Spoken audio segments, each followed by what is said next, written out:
welcome everybody. My name's Terry. I'm the head of media at Femtech Live. I'm really excited for this event today. I've been sitting with the panelists, and not only have we got people from all over the world, but we also have people from all across the sex tech landscape. I just think we're going to have a really interesting discussion today. So welcome. This session's being recorded, so we'll share that on social media in case anybody needs to dip out or wants to share it with people that couldn't be here. And yeah, if you have any questions for the panelists or things that you want us to touch on, please do just put them in the chat and I'll try and come to those later. So I'm going to let the panelists introduce themselves because I'm just not going to do it justice if I do. So I'll start with Dima, please, as you're closest to me on the screen. Thank you, Terry. I'm really glad to be part of this Femtech talk, SexTech. My name is Dima, co-founder of Vibeis, the world's first smart vibrator. We started as a smart vibrator that helps couples to stay intimate.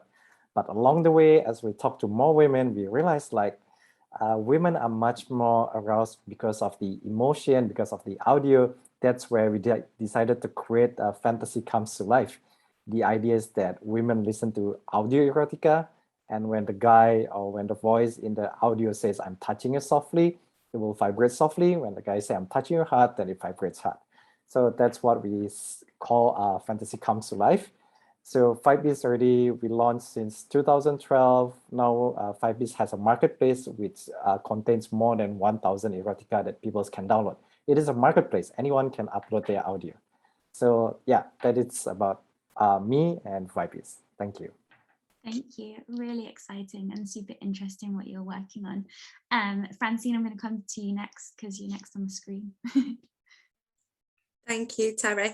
Hello, everybody. It's fabulous to be here and be invited to be a panelist. I'm Francine Sharrocks. I am the CVO and founder of the sexual wellness platform findmysexpert.com.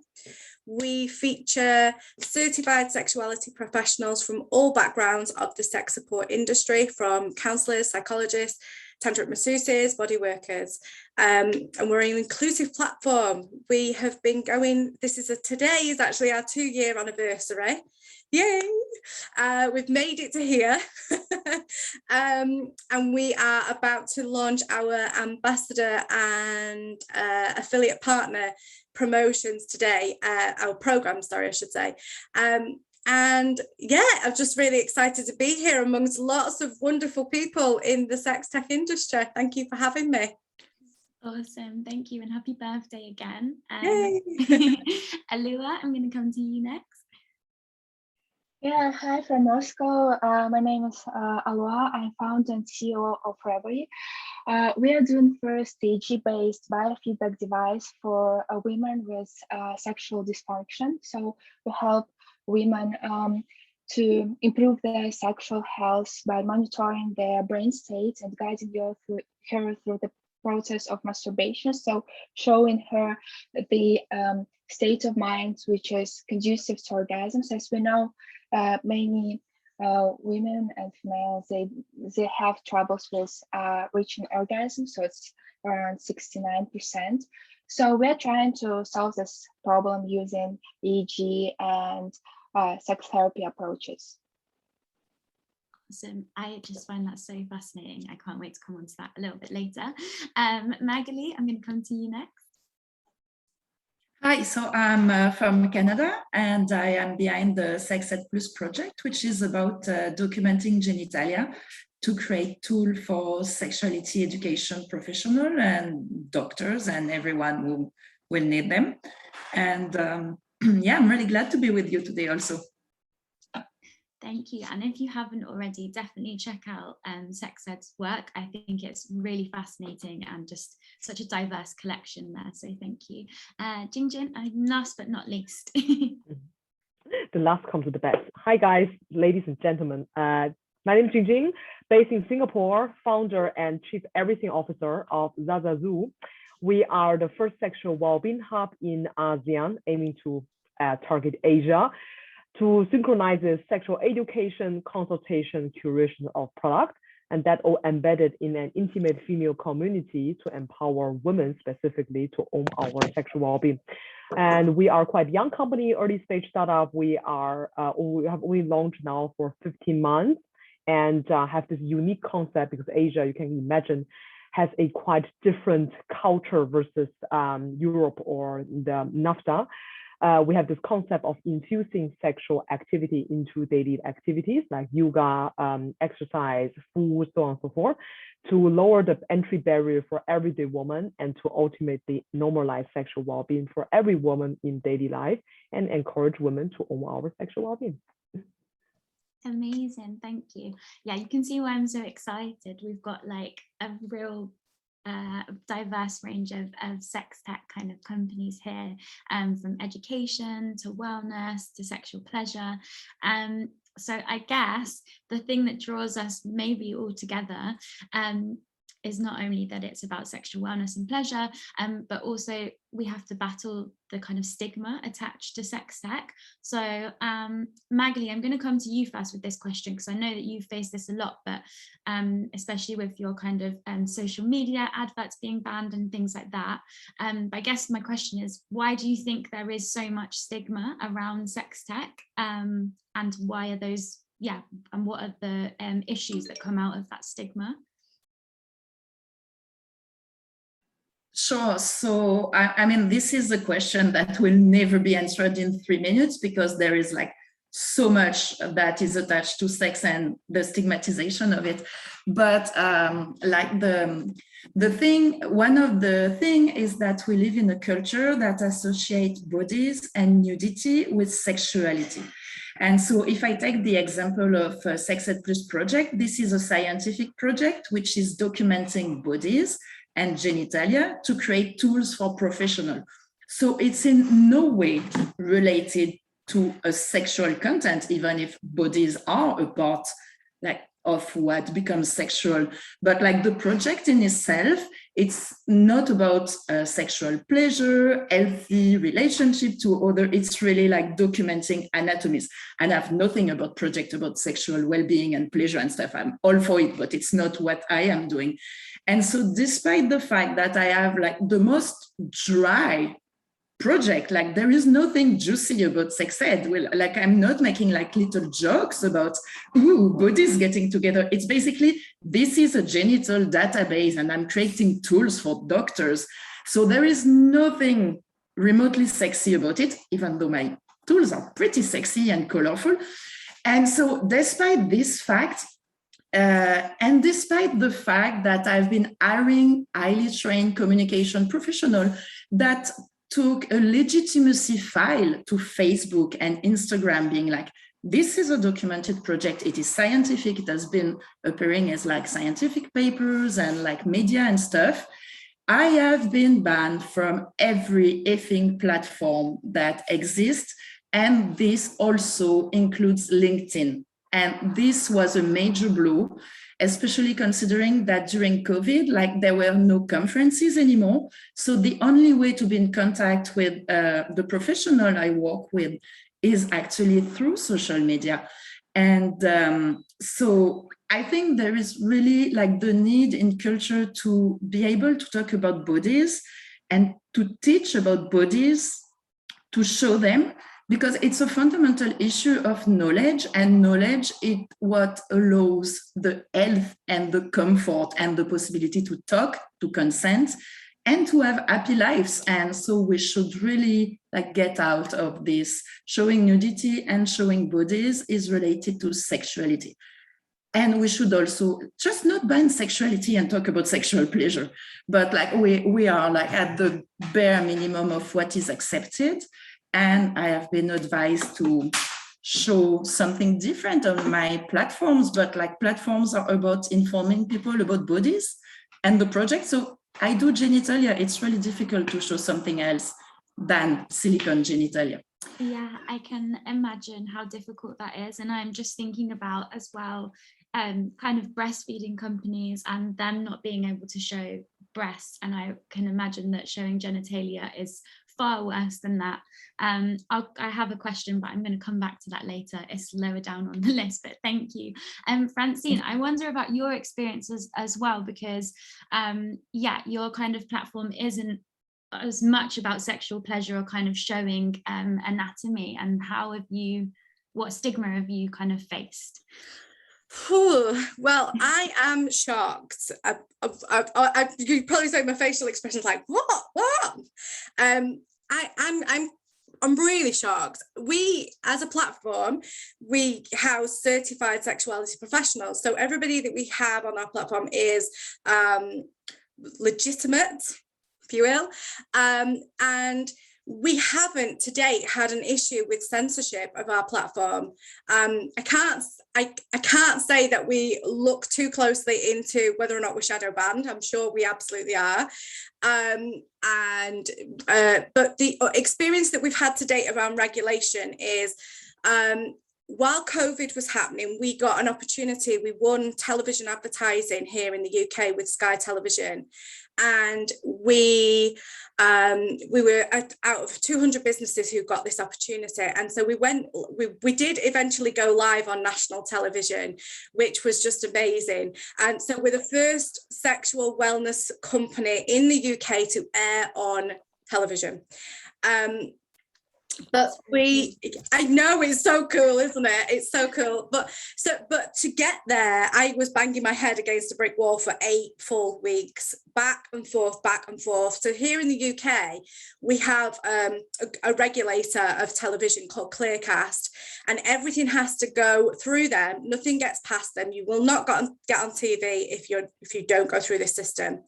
And we had this 8-week battle back and forth around the legitimacy of the services that we provide. And we provide tantric massage, so actually it is a full-on can be, shouldn't say it is fully, but it can be a full-on sexual experience for many people.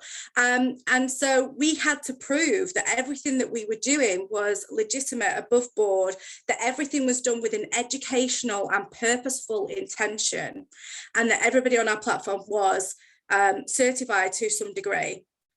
And so we provided 8 reports to Clearcast. It amounted to pretty much a dissertation for all my work, and we eventually got to air on Sky Television. So that was amazing in itself. So we're super proud of that. I'm super proud of myself for that. And then we've just managed to get this national truck advertising, and what we're finding is the companies that we're speaking to, like the hauliers, or actually Driven Media, who are the people we're going to be doing the truck advertising with, they're very much a case of, we don't see a problem with this subject, and we would love to have you on the back of these trucks, but we have to make sure everything again is legitimate.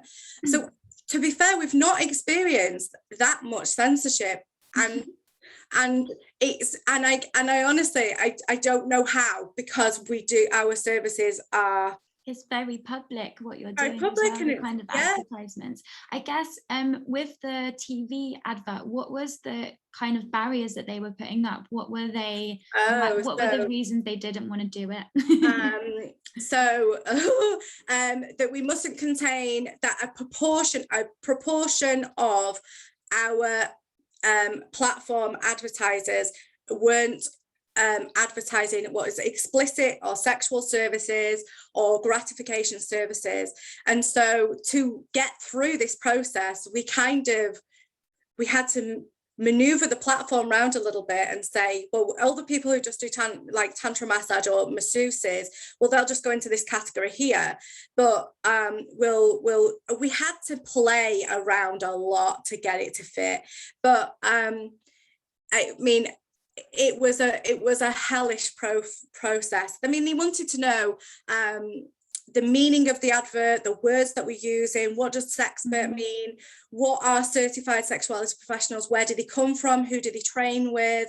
It's almost like a lack of knowledge and information about what you were doing. Absolutely. So the best thing is I would have loved to have been in the meetings with the people who were reading our documents, because we put pictures of tits and fannies and cocks all over our documents and said, look, this is what we're not, and this is what we are. Gonna be. And so we went really explicit with the regulators, and we said, here is what you might find elsewhere. Here is what you will find with us. So we had to go super explicit and visual with them to get the message across. Yeah. So I would have loved to have been in the room with all those people. Yeah, I think what you're saying about like explicit and sexual, that kind of language is always so attached to sex tech. And I think that almost embeds in the shame and stigma. I actually want to ask Dima about this because Dima, you've kind of created the world's first smart vibrator. And I wonder, how difficult it is to showcase that product on the internet, in public, and how have you faced stigma in doing that? I mean, of course, I started like really, really early. It was like 2012. We came out with this idea, a vibrator to help long distance couples to stay intimate. It came out of the fun project that I did for myself because I used to be in a long distance relationship. I was in Boston and my wife was in Singapore, right?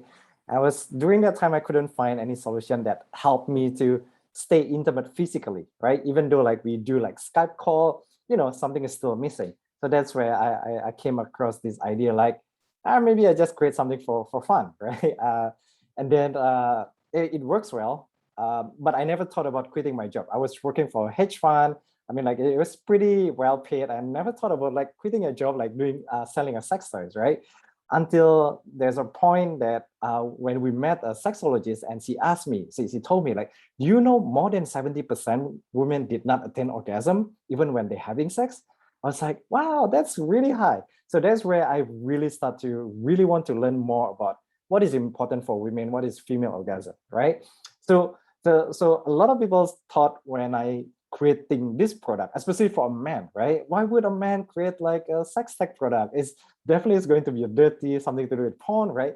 I always get that kind of comment, like that's kind of, that kind of look. I mean, everywhere I go, some people will say it's like a creepy Asian guy, which I don't mind, right? Because like you have the most wholesome founder story though. You just wanted to love your wife. I think that's really nice. Yeah. But I guess I really interested with the subject, and I thought like my products can really help people, right? Because like when we talk to long distance couple, during that time it really can help people to stay intimate. It's nothing to do with kinky or something like that, but it's just to help them to stay intimate.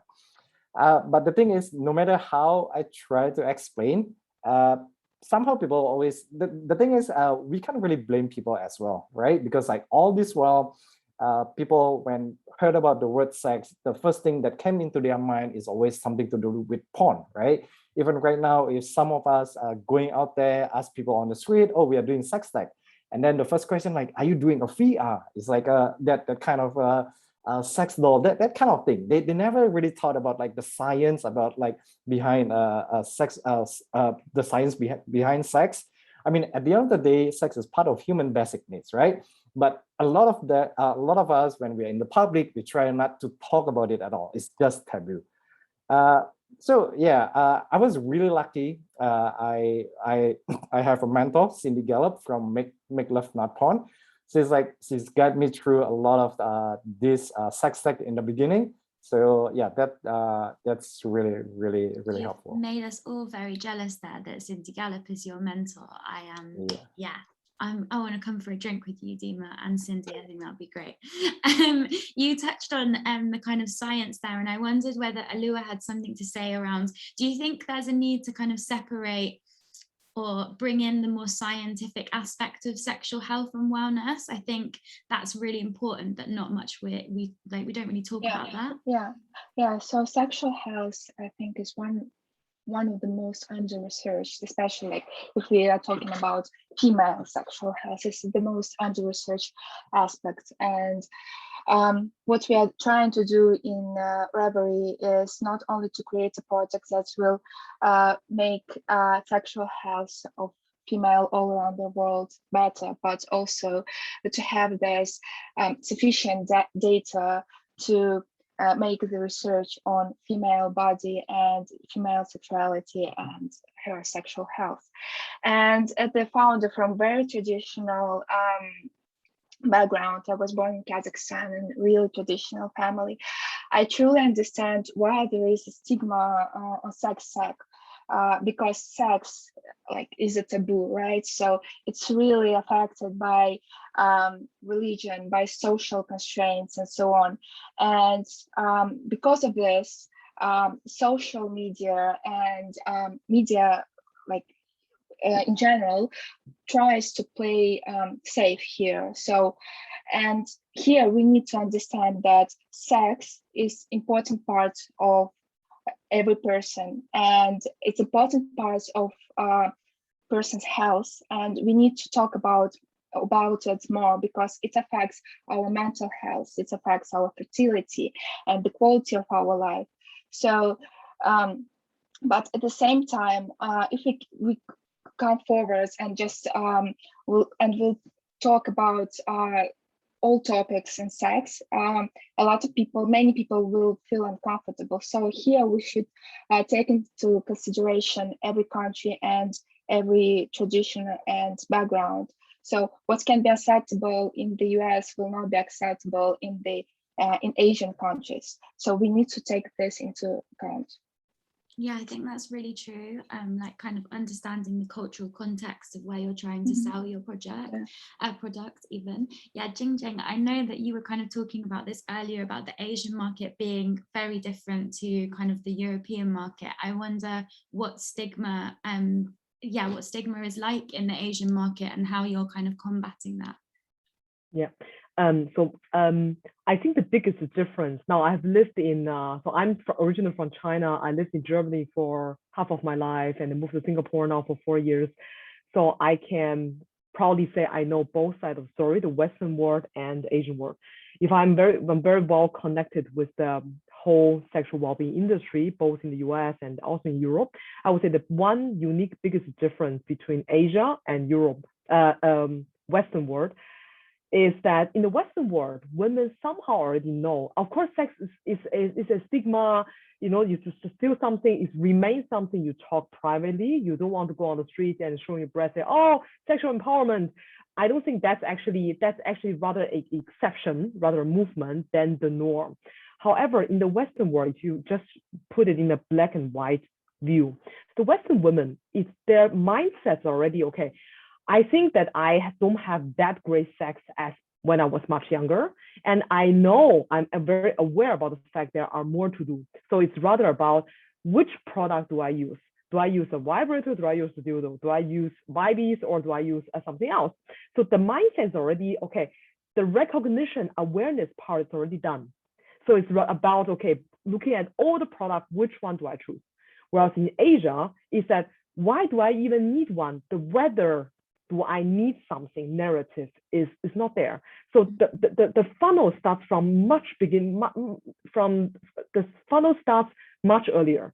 So you actually have to tell people, okay, why sexual well-being is important. And sexual well-being is important because and then let's say having the social stigma around because we are brought up in the way where if women like sex or enjoy sex or female pleasure, no, that's bad woman. You don't play with this kind of girls. If you brought up in this way and your husband, your partners are brought up in this way, you will do nothing to empower yourself to take care of your sexual well-being. So for the Asian market, I think sex tech is less tech. It's rather about how can you move women, how can we start the journey from the well-being angle, the much bigger, self-care, self-love, empower women to own your body, the body positivity, and so on and so forth. And then slowly, it's a journey. Once you open up your mind, then we guide them to the sexual well-being. So you have to lower the entry barrier.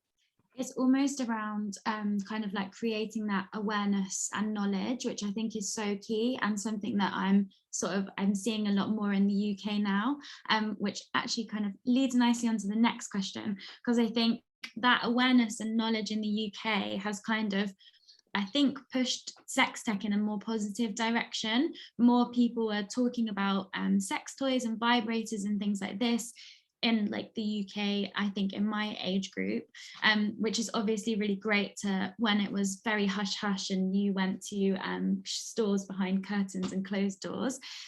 So I think there's been a positive change, but Dima, you've been in the industry for a while, as you were saying. So how do you think the sex tech industry has changed over the past 5 years? Has it got better? Is it easier? Yeah. It's definitely easier. I mean, like I started in 2012, right?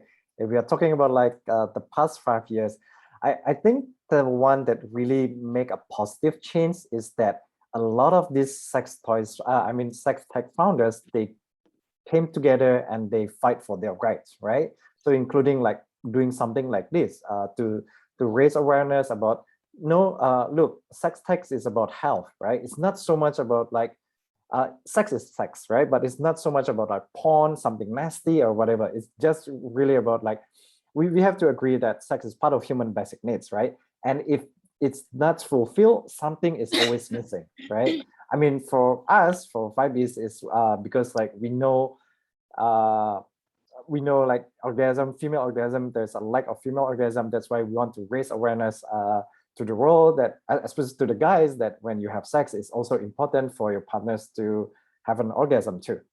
And back to the when we started, compared to over the past 5 years, when we started 2010, if I'm not mistaken, the statistics show the global sex toys industry, it worth about 5 billions, right? And today, 2020, now it's worth about 34 billions. And we can see like, the increment has becomes a lot.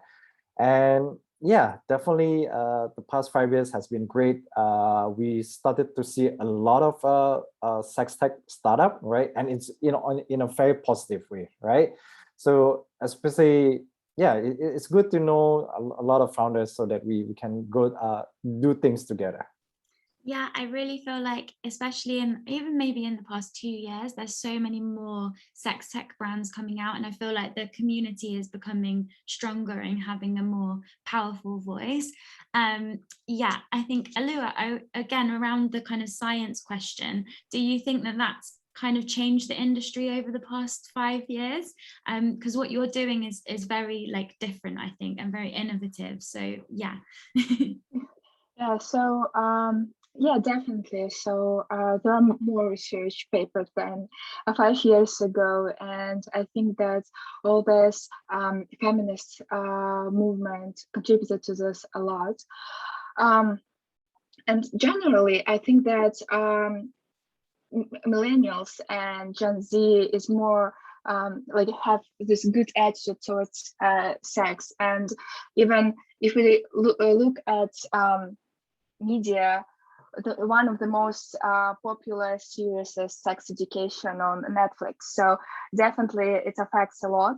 And I think that in the future, sex tech will be one of the leading industries. So if you look back, 10 years ago, mental health was something personal, right? So people were not comfortable to talk about their psychological and mental health problems. So, but now everyone has their own, his own psychologist, and and this is great.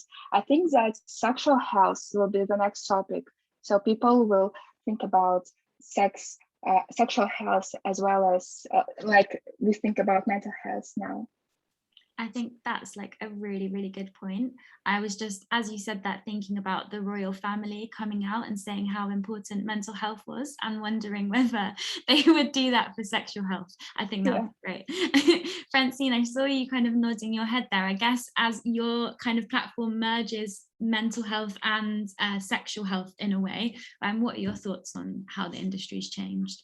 I think, well, I've been a sex educator from very early years. I was in my 20s when I started sexual health sessions with young homeless people, I should say, and I've seen lots of changes throughout those years. But only became a sex coach and ran my own business in sex coaching when I would turn 30. And I ran that for several years. And it was that brought me into building the Find My Sexpert platform, because my clients would come to me and say, why did I not know about this and your expertise sooner? Why don't we know about it? What is the problem? And my issue was that I don't know, I have no idea. And so that was really what sort of started me on the journey of creating the Find My Sexpert platform, because I want people to have access to health benefiting, factual information. I don't like the censorship of our work. I don't like the censorship of anything sexual.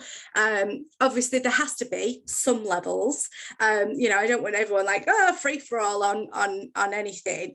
But I've seen so many changes in sex tech and actually the censorship over the years of things.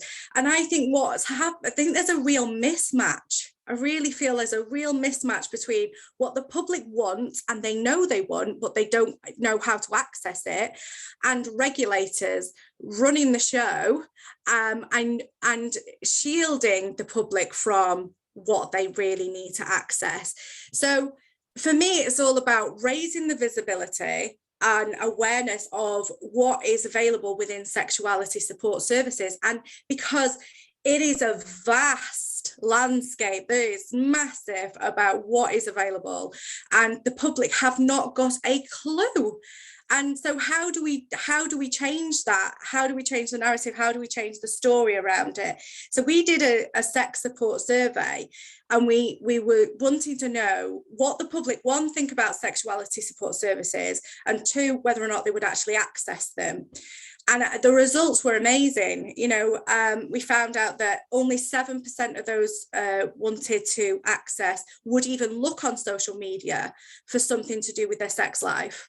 Only a small 7%. So how are we going to reach these other people? And that's why we do national truck advertising, TV advertising. We're going for the more trusted platforms for advertising sexuality services. And I think there's been a huge increase in what's being shown on television, especially here in the UK. We have programs like Anna Ryder Richardson, and she does the one where they're in a little hut and their bodies are shown bit by bit by bit by bit, and it's a dating program, and it's fantastic, and it gets the message out there about, you know, don't body shame, because everybody's different and everybody has beautiful bodies when naked. But then you've got on the opposite side, the struggles to get on television to advertise to these people who are watching these shows. Yeah. So I think there's a real mismatch. And I think what we need more people from our industries sitting in the regulators' chairs. That's what we need to get to. I think what you're saying is like really, really key, that people just don't have access to this information and don't know where to find it. And I've spoken about this before, so I'm also a sex ed teacher in another role, and I think one of the main issues is that young people are getting all of their information, and adults, to be honest, about what sex is and what sexuality is through porn, and we know that that's not a healthy way to receive that information. And I think there's a lot more to be done about visibility of not just sex tech, but kind of sexual wellness education. I feel like that's kind of Magali's forte. You're kind of working on kind of creating this library of genitals. I wonder, has there been an increase in in sales for you over the past 5 years? Have people been more interested in the work that you're doing? Yeah, and it's always really surprising to me to be associated with the industry concept, considering I'm a multinational of one person working in our basements. And the goal of the project is actually to destroy itself by making the database available to all. It's more like a venture. It became a venture by accident because I couldn't find funding. So I actually had to sell the tools. And so this being said, yes, there is an interest, and the project started, like I started by just as a researcher being like, hey, we need new tools, and maybe I could create some, and this actually piqued the interest of a lot of people who were asking, like, this experimental thingy I was documenting on Facebook, they were like, we need that because it doesn't exist.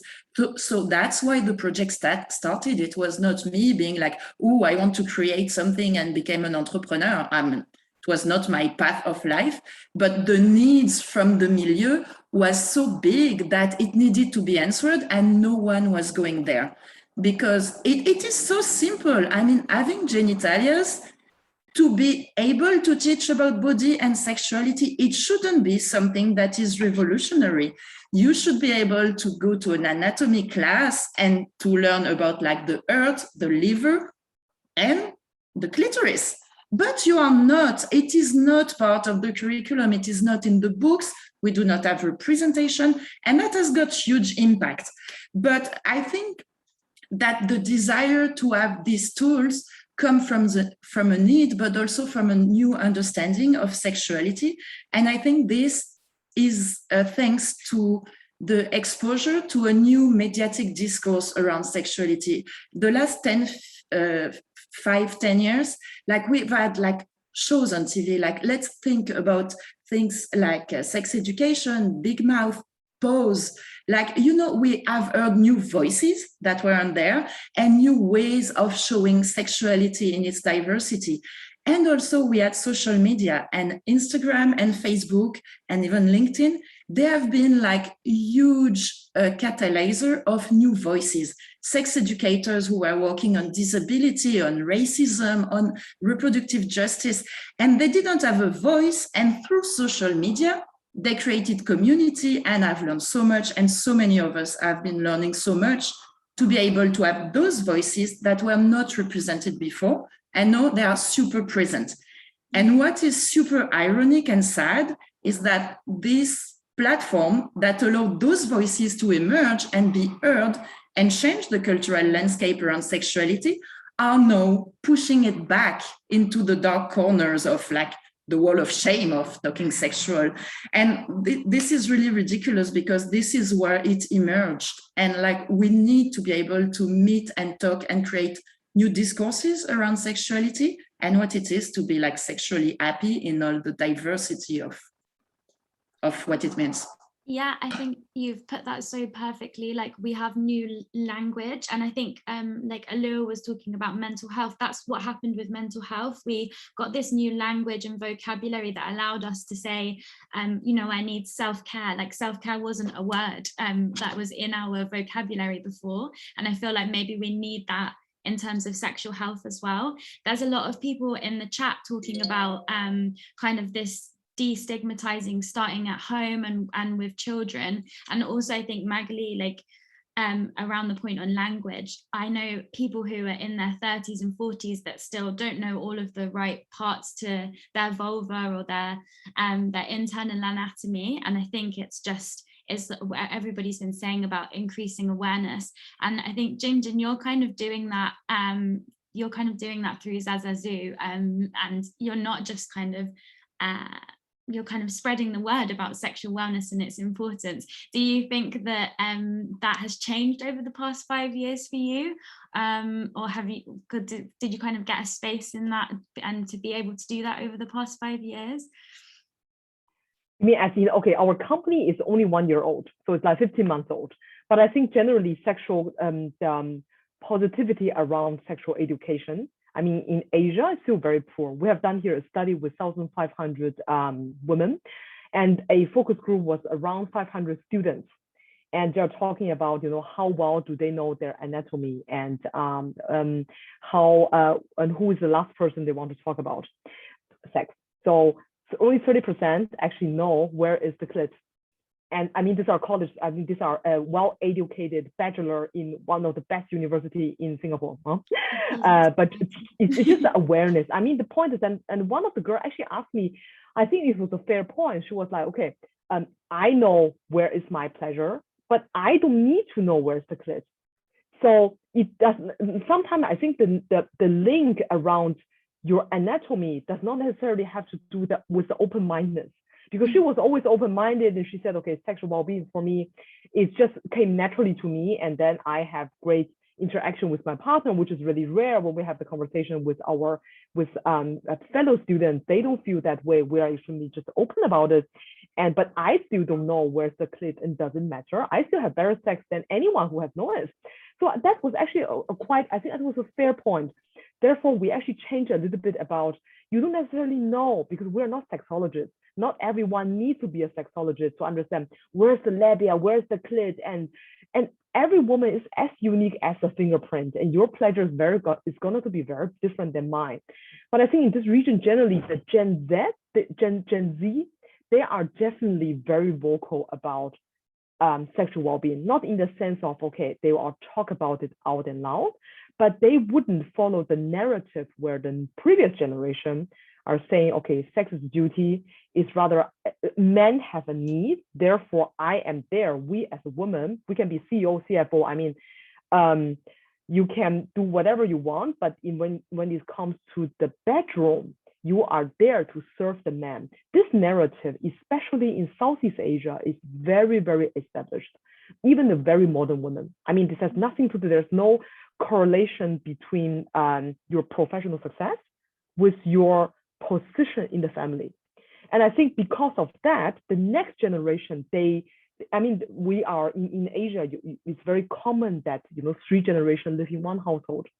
If you don't hear your parents talk about it, if you don't hear, we have one of the clients, she told me she's from India, and she told me, we have a very big house, and my mom and my dad slept in different rooms.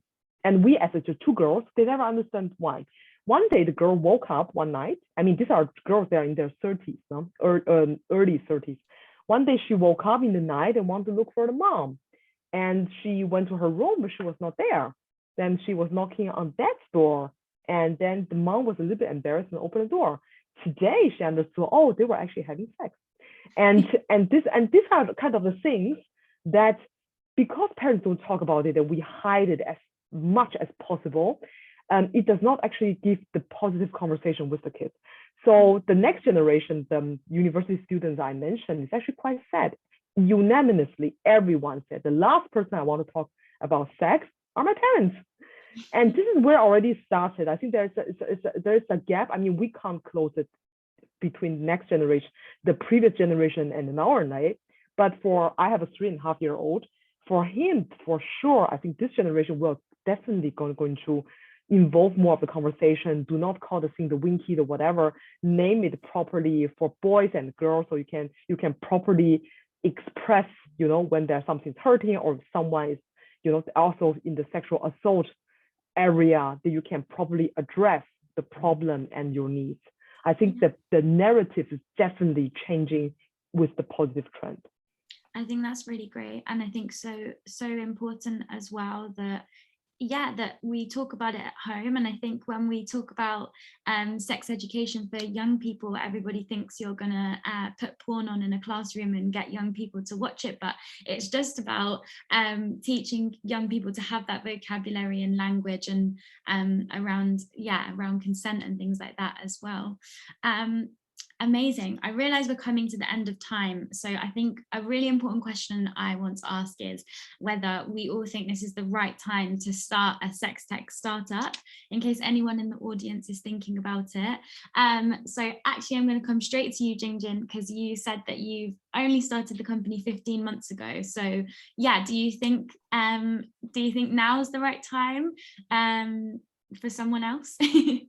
I think to be very honest, I think in Asia it's a little bit unknown, because I think to overcome a social stigma, I think it's unpredictable. But if you just look at the end of the day, I mean, we are a venture capital backed company as well. If you look at from the investor perspective, at the end of the day, if you want to start a company, you want to get cash in order to grow.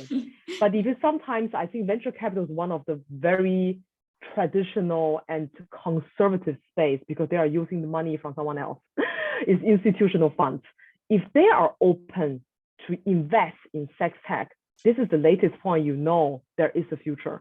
And then just to put investment aside, you just look at the next generation, the narrative, the owning your body, the individualism as such for the next generation, boys and girls, sexual well-being will be, I mean, if we have this conversation 10 years later, I think who said that? Alua said that, I think, about mental wellness and yoga. And I think these kind of things, if we today is so common. 20 years ago, yoga, the Hindus are doing yoga, and mental well-being are for someone who's retarded. Today, oh my God, if you don't have burnout, something's wrong with you.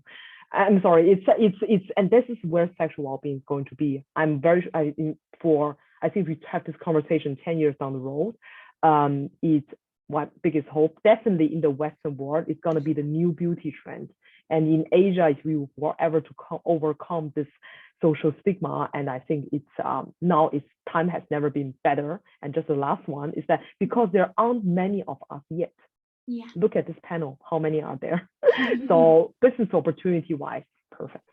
Amazing. Yeah, Alua, I'm going to come to you because yeah, I think you'll have something to say on this.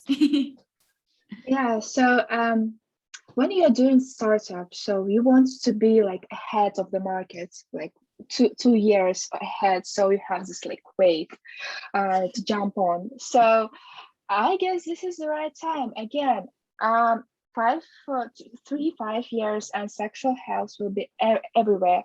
I'm not sure about like more advanced sex topics, but basic sexual health, basic sex education, and everything that is linked to orgasms, female orgasms, and the problem of female orgasms will be like really popular topic among population. And with regards to venture investments, so we're actually in the middle of our fundraising round, and what I see interesting. So my startup is linked to female health and female orgasms. And when I'm talking with male about my startup, they're really open to this. So, you know, this communication and connection between men and women changed a lot. And now men are really interested in their women to be healthy and happy. So this is a good point to start your SexTech startup. Yeah, I think that's really interesting about the kind of what you're saying about the difference between male and female. And I wonder, Dima, and like I know that kind of Vibe's mission is all around kind of creating awareness around female orgasm. Do you think it's harder to start a sex tech company that's around female pleasure than male pleasure? Yeah, so the question is that which one is easier? Is that Terry? Yeah, I guess so. Or like, yeah, which one is easier to start a company? Yeah. I don't know. The difference between sex tech for women and men is that every time when you do some things to do with men's sexual organs, men's sexual health, people always tend to see it's like, it's a health company, right? Mm-hmm. But if you do something to do with women's sexual health, and then suddenly you just become a sex company, right? So that's the thing. Is that's the thing.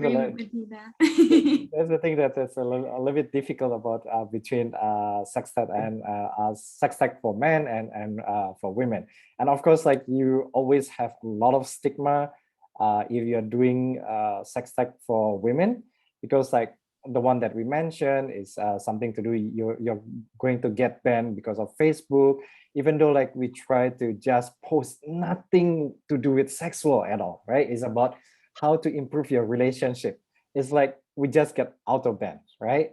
Mm-hmm. But the thing is, with all this difficulty, I think I still feel now is the right time to start your sex tech company as well, because like there's a report showing that during this COVID, actually the sex tech and the sex toys sales jumped by 80%, which is like that's a lot, right? Yeah. So yeah, I think if you the question is like starting sex tech for men, whether that's easier. Yeah, it's probably easier, right? It's not fair for sex tech for women's product. That's what I can say. I think Magli was in such agreement with you there. I'm going to come to her around like actually whether you think there are differences between male sex tech and female sex tech. Yeah, I think it's like every time you try to bring, like in my experience when I started the project and I started to get funding, it was like really, really surprising to see the different reception I had if my interlocutor was male or female or non-binary or trans. Like if I was talking to male, like about the importance of documenting genitalia and having knowledge around sexual responses and bodies, they would be like, we don't need that. I know my body. And it will be like literally this answer, like, well, I know my body, I don't need. If I was talking to female, non-binary, trans people, they would see from the start, like the importance of it, because they would have experience in their life to have unanswered question, to have shame, to not see themselves represented, and to not have access to basic knowledge about their body and sexuality. So yeah, it is, I think it is really at the center of what we are doing.